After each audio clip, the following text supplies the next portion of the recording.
So yeah, to start off, hi, my name's Stephen. I'm an organizer with Climate Justice Edmonton, and I'm calling in from Amiskwaciy here on Treaty 6 territory. Yeah, and we're here to talk about a Green New Deal. I'll let my other co-host introduce himself. Yeah, hi everyone, my name is Juan, I'll pronounce he, him, and they, them, and I'm an organizer with Climate Justice Edmonton and Free Transit Edmonton as well. Awesome. Yeah, so welcome to our kind of Green New Deal 101 speed run introduction of what a Green New Deal for Alberta is. I'm pretty sure many of you might have heard about a Green New Deal either through like hashtags online, just kind of following the news in general. You might have even heard about it from Jason Kenney's recent tantrum that he threw at a press conference after he was asked about if he's talked to any Green New Deal activists, and he proceeded to kind of give a little bit of a talking to a reporter, and questioned why somebody from Calgary would ask about a Green New Deal, and kind of went full petro-nationalist on him, which was really unfortunate to see. But it's clear that a Green New Deal is really starting to make waves, especially here in Alberta. And we figured what a great time to help explain a little bit more about what a Green New Deal is, where it came from, and kind of, why we need it, especially in a moment like this. So yeah, I guess might as well head on to the next slide. So I kind of wanted to first start off just talking about where we're at right now. Right now we are, we're living in this province that has undergone a long project of cuts to our public services. We've seen an over-reliance on the private sector. This is often referred to as neoliberalism. And we've created problems such as intergenerational inequality through colonialism, and we've completely ignored climate catastrophes, both things that have happened and are on the horizon as well. These cuts to our public services, they're not done with working people's interests in mind, but instead with the big business and their profits at the front of mind there. We've unfortunately hindered our ability to collectively respond to the problems that have arisen in people's lives. For example, we've seen a cut to our, cut to our government safety inspections at Cargill. Instead of going in person, they went by video chat instead. And the COVID-19 outbreaks at privately owned retirement homes are also another result of neoliberalism. And yeah, we're putting all our effort into the wrong places, mainly the extremely rich. We're leaving behind too many working people, working class people, underpaid people, and this is leading to many working people feeling ignored, and in some instances is even stoking anger that unfortunately gets directed to the people that they should actually really be supporting and standing in solidarity. So yeah, up on the screen we've got like a few news clippings. Wanted to make note of the fact that under COVID-19, some of the First Nations have raised concern about the suspension of oil sands environmental monitoring that was recently cut in response to COVID-19. And we've got up there a picture of the forest fires that we saw last year. And also seeing the worker action as well.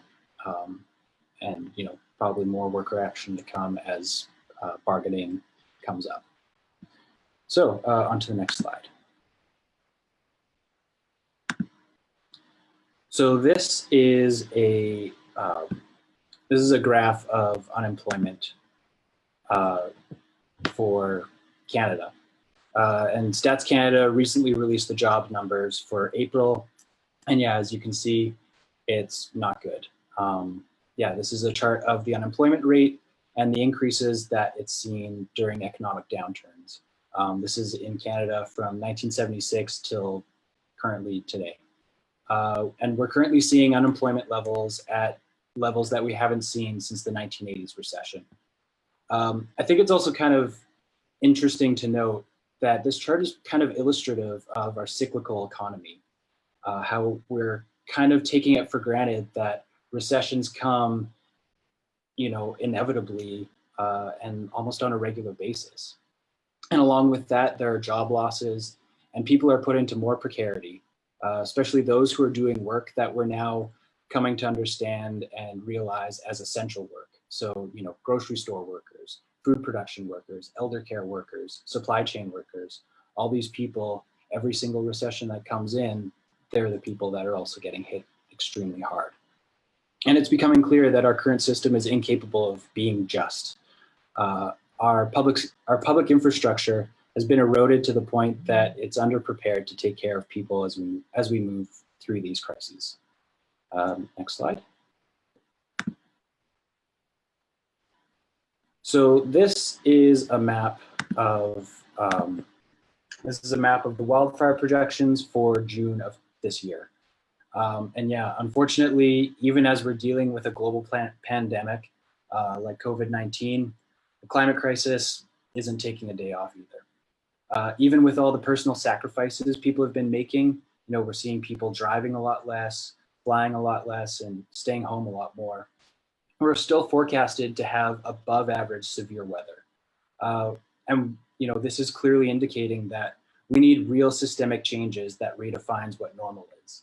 This new normal cannot come at the cost of working people, especially when 71% of carbon is produced by just 100 companies. Meaningfully tackling the climate crisis does not mean dumping the costs and efforts on working people. It means holding this small amount of companies responsible for their outsized contribution to climate change. And next slide. So if we know that a lot of these issues at the moment exist through various different means, we also must know that in this moment, what we need are both solutions that tackle the problems of mass inequality and the climate crisis while leaving no one behind. So it's not about tackling each one individually, rather it's about finding something that is able to tackle all of them at the same time. And if there's anything that we've learned from the way in which our governments have handled this pandemic, is that we can't bury these solutions in means testing or only focus our efforts on the most wealthy. So we need solutions that work for working people, that address the very real problems of climate change and mass inequality that governments have been ignoring. And we need a solution that undoes the history of colonialism, of racism, of classism, and just all around exploitative capitalism that is really at the root of a lot of these issues. Next slide. So what that looks like then is a Green New Deal. So a Green New Deal for Alberta is a plan that makes massive investments in transforming the economy into one that's entirely carbon neutral. It is incredibly bold, but it's possible. And it's about building green infrastructure, green industries, supporting the public sector, and ensuring that no one is left behind. So while it's bold, it's not entirely pie in the sky, something that we'll get a little bit more into in the presentation. And it's really about getting ourselves off of relying on this extractive sector, on this extractive economy, as Stephen kind of explains, that isn't based on this boom and bust cycle that continuously harms those who are already in the crosshairs of injustice. So the plan is about an investment in transforming the entire economy, not just one that's carbon neutral, not just one that invests in green infrastructure and green energy, but one that really invests in public sector workers, in the way in which everyone kind of reaches out and accesses the world around them, one that is less dependent on the world that we have now, and the type of economy that we have now, and one that is really based on just recovery, but also long-term justice for everyone. So I'll get you to go to the next slide. So what does a Green New Deal look like? So the Green New Deal is our framework of 4 non-negotiable pillars, the ones that are here on the screen. And we kind of use this framework to develop a lot of the policies and direct our organizing efforts in a way that works best for our local communities. And that local aspect is incredibly important, because a Green New Deal that's built for New York City is different than one that's built for Toronto. different from one that's built for Red Deer, and it's different from one that's built for Edmonton. So it's about shaping all together as a community, not just through politicians, not just through activists, policies that are the most effective for those who are most affected by the intersecting crises of climate change, of extractive capitalism, mass inequality, and in this moment, for example, those who are most impacted by the crisis, right? We know that, for example, Black communities in Alberta, in Canada, and the United States, Indigenous communities are already facing a lot of like higher rates of death, and that's not because of like nothing happening, right? Like maybe the disease doesn't discriminate, but our systems do. And when we talk about building the proper solutions to what that looks like, that needs to have all these people in mind. So I'll get to go to the next slide. Cool. So now I kind of want to take it back to the original New Deal and kind of want to give like a quick short history of what that original New Deal was and some of the lessons that we have to learn from it, both the good and the bad lessons as well. So next slide. So this is a political cartoon from the 1920s, and just illustrates what the roaring 20s really were. It was a boom time, especially for elites and Wall Street speculators. But it was also a time of increasing inequality. And yeah, this political cartoon shows some of the richest men of the time on top of platform of industry held up by working people who are ground down under poor conditions and low wages. Next slide. So between 1930 and 1932, 1/3 of the US economy was wiped out. For the working class, it was a disaster. Unemployment rose from 3.2% in 1929 to 24% by 1932. This created a massive social crisis. By 1931, wages in the US were half the value of 1925. To make matters worse, there was no social security or government safety net. And as a result, there was mass destitution and impoverishment of the poor and unemployed. Next slide.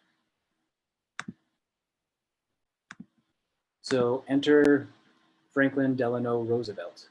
In 1932, FDR was elected on the promise of a New Deal agenda. It was built, it would build a social safety net and get people back to work again. It was an emergency for working people, but it was also a crisis for the legitimacy of capitalism. Roosevelt's New Deal was aimed at stabilizing capitalism, and he really had no choice but to use US capitalism's vast accumulated wealth to make concessions to the working class and the workers' movements in order to stave off revolution. So next slide. So yeah, the New Deal was full of a lot of really good and bold programs. The New Deal introduced things like the Social Security system. It made huge investments in public works that provided tons of employment. So it built roads. It invested in a rural electrification program. This created rural electricity, running water, radio. They also invested in hydropower and parks. The New Deal also included a new set of rules and regulations for the banking system and made massive investment into public housing. And next slide. So this is a map of New Orleans under the New Deal. And yeah, this is how the New Deal is also a cautionary tale, because it cemented institutionalized racism that left a lasting legacy. So this map of New Orleans, it was used by the Homeowners Loan Corporation, and it was used to determine what neighborhoods would get access to mortgages and which ones wouldn't. So the neighborhoods that you see in red, they were neighborhoods that would often not qualify for mortgages. The biggest determination of these neighborhoods getting designated as a red line neighborhood was often racial makeup. Neighborhoods of color were designated as red line communities, which drove the prices of homes in these neighborhoods down and didn't allow families of color to access the most significant route to wealth building, which was home ownership. So this is why it's imperative that a Green New Deal absolutely, is grounded in justice and equity. We can be inspired by the ambition of the original New Deal, but we have to ensure that absolutely nobody is left behind as we make a transition and make massive investments into the public services and the things that we all truly need. So next slide. Actually, could I get you to go to the last slide real fast? One thing I will add is that a lot of the neighborhoods that you kind of see here are still a lot of the ones that historically are still living in poverty. And that's one of the places where we can clearly point to the impacts of climate change harming Black communities in this case, and poor communities the most. So when Hurricane Katrina happened, the communities that you see that were primarily and continue to be primarily Black communities in the red areas were closer to the river, but they were also closer to the levees that were poorly engineered, which led to higher rates of deaths amongst Black people in the city, as opposed to like more distant and more elevated areas within the city that were primarily wealthier, primarily more white. And that wasn't an issue that just went away with Katrina, given that FEMA and the federal government at the time had a horrible response, which was like indubitably like rooted in racism towards the people in the city. But it also meant that a lot of the people who were in the worst hit areas then had to leave places that were historically significant and just faced higher continuous rates of harm. So the cycle goes on and it all really impacts itself. So that's one thing to add. If you could go to the next slide, please. Sweet. So this quote by Mark Twain kind of really talks a lot about, like really gets to the idea of what we've been talking to you a lot about today, this idea that history does not repeat itself, but it often rhymes. And we're going to show you how in the next few slides. So if we go to the next one. So the position where we are now is that just like in the Roaring 20s, we again have an inequality crisis. And especially when you look back over the last few years, it doesn't necessarily mean that we're getting less money. It just means that fewer people are getting more and more money. And if you go to the next slide, you'll notice that this isn't just a localized problem, it's also a global problem. So this is a part of the reason for why we saw large-scale protests in Latin America last year and across the world, because people are seeing that their countries are getting wealthier, the people and the working class isn't necessarily getting wealthier. So any more delays only ingrain mass inequality within our society, which means that without bold action, this is impossible to dismantle. And the fight to make a more just society just becomes even more difficult as we try to deal with climate change, which affects the most vulnerable in our society. So if you kind of think about the example of New Orleans, that's a very similar situation where people who are already facing a lot of large-scale inequality are only going to find it harder to move up out of their neighborhoods and harder to move to find class mobility, and just are put in positions where they're continuously harmed with little to no change in their lives, with a lot of positive change for people who are already amassing a lot of that wealth, which is part of the reason for why more austerity will never be the answer, particularly. But it also means that more economic precarity for workers only reaches like the wealthy few, also is never the answer. More deregulation for polluting industries that disproportionately affects communities of color will also never be the answer. So we go to the next slide, please. So what that looks like then is that building a better future demands that we take a justice approach. If we know that all these different kinds of communities face already existing injustices and that they are already those injustices and systems of oppression intersect in a way that harms them, especially so under a pandemic or under climate change, it means that we have to hold the corporations most responsible for getting us into this mess accountable. It means that we need to follow the lead of Indigenous people on how we use the land, And it means that we need to end the colonial approach that Canada has taken with regards to its interactions with Indigenous nations. And that's nations that have been here on this land since time immemorial. If you could go to the next slide. So a lot of the comment that we hear about things like a Green New Deal is often this idea of that it's unachievable, that it's pie in the sky, that we can't just reform the system overnight. And I think the situation that we're in right now proves that a lot of things that we clearly thought were undoable are clearly being shown that they are possible, right? Conversations, for example, on a universal basic income used to feel like they were so distant, and the second that people can't get to work, well, now they're in the mainstream. But I like to say that if the best thing that we get out of the pandemic is just a universal basic income, then we haven't gone far enough. So there are already things being put in motion that show that a Green New Deal is possible. There are people organizing for fair wages, like the Fight for 15 and Fairness Campaign in Ontario, and kind of around the States and around Canada. There are people organizing to make fair free transit continued reality in Edmonton, because it currently is one, but it deserves to be one essentially forever. There's also a First Nation, the Fort Nelson First Nation, that has begun to transform a gas field on their territory into a geothermal energy project. So a lot of the smaller ideas of what a Green New Deal entails are already happening, and they're already possible. And these are just some of the examples, right? The idea is that a Green New Deal is built by people organizing at the grassroots and organizing for the things that they know will create the just society that we need, working in tandem with everyday people. You don't need to be an activist, you don't need to be an organizer to be able to take part of what a Green New Deal looks like, because the goal of it is that everyone works together on creating the most just version of what the future looks like. And if COVID shows us anything, it's showing us that when there's enough motivation and public support, funds can be quickly deployed to pay for the programs that we all need. And at the very least, the most important thing, and one of the things I often talk about, is that if we can imagine it, then we can make it happen. And even just being in circles like this and conversations like this and being able to imagine a lot of these things happening means that we're taking the first steps needed to make these things a reality. Because things like the New Deal were once only an imagination, and we saw them happen, right? There's tons of things that happen today that couldn't have been imaginable 100 years ago. It means that they can be done, and it needs to work together. And these are things that we can win. So I'll get you on to the next slide.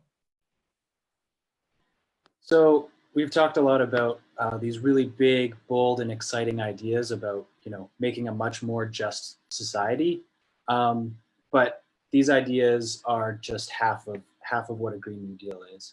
A Green New Deal is also how are we going to win? How are we going to build that power, and how are we going to actualize it in our society? So next slide. So so we believe in a social view of power. Basically, that the people have the power. And in the past, successful social movements have had 3.5% active popular support and 50% passive support. So yeah, as Juan has stated, we alone can't define what a Green New Deal looks like. It's not just activists and organizers defining what a Green New Deal is. It's the entire community coming together to define it. So if we're going to actualize a Green New Deal, it's both strategically and morally important that the entire community comes out and supports it. And I think it's also worth noting too that while it feels counterintuitive, polarization is a tool that we can use to drive a wedge into our spectrum of supporters, and it moves neutrals to have to choose a side, to either become supporters or opponents. So polarization, although it might be a little scary at times, it is still useful as a strategy. So next slide. So yeah, these graphics here are what is known as a spectrum of support. If we're going to win the people's power, we need to shrink the people in the neutral category and grow our support by making a movement that's irresistible to people in the neutral category, and even break away some passive opponents to our side. So that means building something that is so exciting and makes so much sense that people feel compelled to come and stand on our side and come up in vocal support of a Green New Deal. But to actually get a Green New Deal in place, it's not just going to be the popular support side, but it's also going to require building something that's called a political alignment. So next slide. So this is a model for how we think that a Green New Deal can become the new common sense in Alberta. As you can see, it's really broad and includes, some unlikely allies. We see the Green New Deal as being the direction that all these movements can move towards. We call this orienting of many different and sometimes seemingly disparate groups towards a goal, towards a common goal. We call this a political alignment. And especially with what's in the news today, with oil prices around the negative territory and jobs in the oil and gas sector dwindling, things are really changing fast.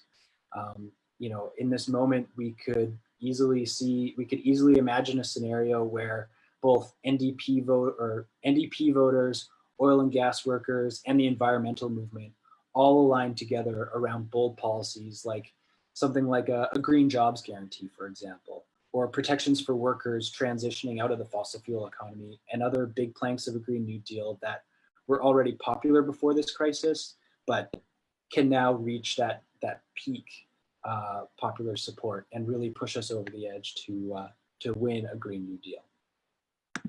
So next slide.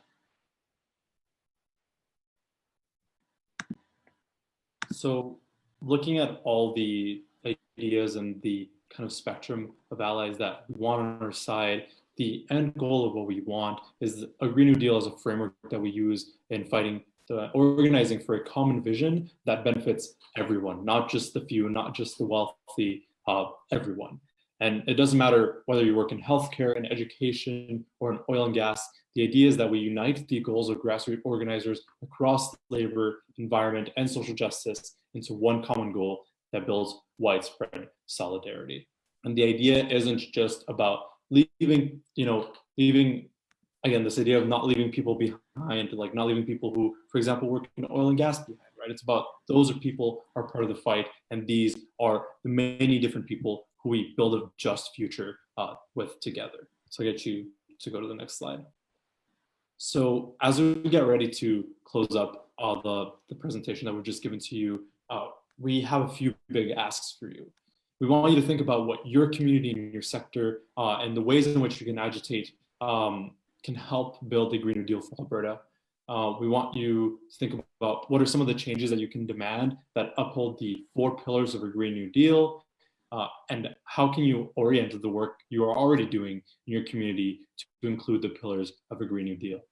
So think again about this idea of it isn't just organizers, it isn't just activists, it isn't just politicians or environmental non-governmental organizations that are doing this work. Rather, it's everyone in the society that we live in, right? This idea that we all deserve to envision part of the future that we want to live in. And this only becomes more urgent the more climate change becomes an issue, right? Because we might in a few months have surpassed this current crisis, but there's still one on the horizon that is already impacting people around the world pretty heavily. So it isn't about if, it's really about when. So these are big asks for you. These are the considerations that we want you to have, and this is what we think the beginnings of a Green New Deal in Alberta look like. And I guess I'll get you to go to the next slide, just the last slide. Perfect. Go ahead. Yeah. Yeah. So that kind of wraps it up. If you're interested anymore in Green New Deal, if this webinar got you really excited, on the screen we've got a few more resources. There's a couple books on there. On Fire by Naomi Klein, as well as A Planet to Win by Daniel Aldana Cohen, Alyssa Battistoni, Thea Rio-Francos, and Kate Aronoff. It's A Planet to Win is nice and short. It's available on Verso Books, and it's pretty good and pretty comprehensive. Also, if you don't already, you can follow or reach out to Climate Justice Edmonton to get involved with some of our work, and maybe even keep an eye out. We're going to be planning to put out a Green New Deal support later in the year. You can also get involved with the Free Transit Edmonton campaign if you're in Edmonton. You know, they would really love to have more people to help keep transit free and make it really good. There's also a group out of Calgary called Permeate Calgary. They're currently working on a Green New Deal wiki. So you can go and peruse that, maybe make some submissions.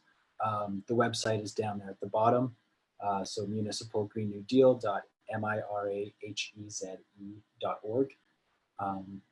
Yeah, go check that out. There's a lot of really great ideas out there. They're kind of they're crowdsourcing some Green New Deal ideas. Also, you can check out our YouTube page. We did a deep dive into a Green New Deal, I guess probably 6 weeks ago, starting 6 weeks ago, and really broke down each of the sections that we talked about today. And some of those webinars are up on our YouTube page. Also, we're planning to share this whole presentation on YouTube as well. So once that gets posted, yeah, definitely like share it around.